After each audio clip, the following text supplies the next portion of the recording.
Hello everyone, my name is Collin Key and I am a senior or about to be a senior at North Central College in Naperville, and I'm studying political science there. And what I was interested in most as far as volunteering with the center or interning at the center was that it encouraged civic engagement on a state and local level, and I thought that that was something that was good to get the community involved in as well as myself. And really, I feel like the center gave me a interesting viewpoint and perspective on the fundamental challenges to democracy, whether it's at the local level, state level, or just in a general sense. And how I actually found the center was that I had done TIF work in the past with another volunteer organization, and through that, I felt that TIF work in general was a certain bit of research and information that the public would not have access to otherwise, and this information was very important to them as it affected their lives. And searching for places that did similar work, I came across the center and saw that they also do TIF work, and that was one of their projects for summer interns. And I felt that my skills could be of value to them. And actually, even though I noticed that they did TIF work, when I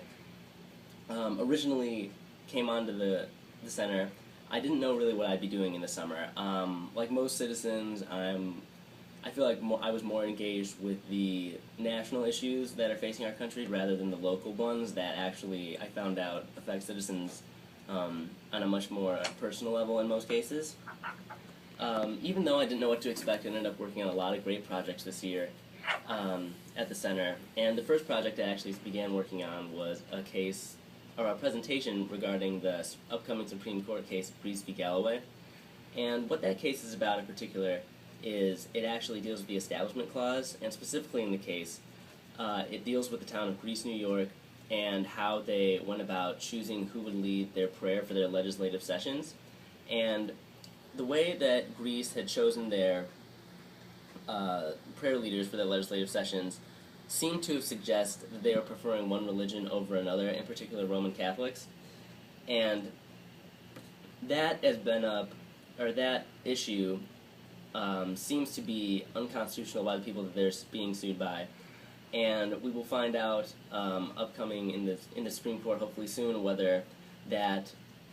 is constitutional or not constitutional. But researching the Establishment Clause in general for this presentation, it was very interesting to find out some of the past cases that have really set precedent for the Establishment Clause and made it what it is today. And even though separation of church and state seems like a very clear-cut issue to most people, it was something that I found has really had a double meaning at times in history, depending on what time period one would be looking at. Another more engaging project that I worked on was a language clarification project for House Bill 2428, and in that project, I actually had to go about, contacting a lot of local representatives, whether it's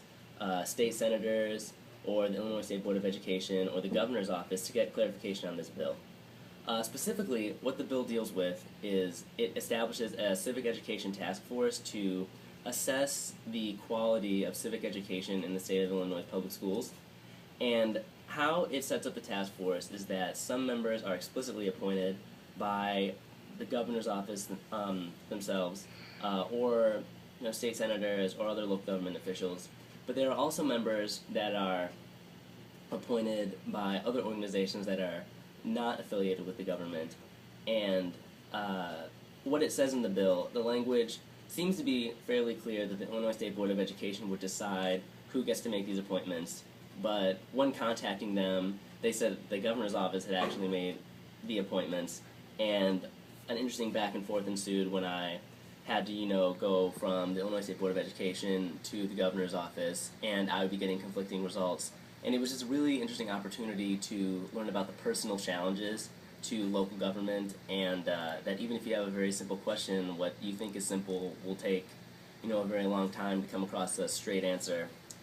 One of the intakes that I worked on, though, was a project that assessed the county and townships of Illinois and whether they comply with the Open Meetings Act. And that project is actually still ongoing. But it's been very interesting to work on and see what these counties and townships websites really look like, and just navigating them has proved to be a sometimes difficult task, and it really puts me in the shoes of someone who has a real grievance that they need to address with their county or their township, and how frustrating it could potentially be to have this as like the only avenue for them to potentially change something or make their voice heard about a certain issue. All in all, with the center, I feel that I really gained valuable experience here, and it was just so surprising to learn that local governments and municipalities can be so volatile, and it was very inspiring to see people who work so hard to make sure that these local governments stay accountable and run as they should, and they're just working so hard for people like me, who prior to this internship I did not know very much about what goes on, and it was really inspiring to see all these people who work on the behalf of others. And I know that with the experience that I've gotten here, I will definitely be using it later in my life, regardless of where it takes me. Outstanding.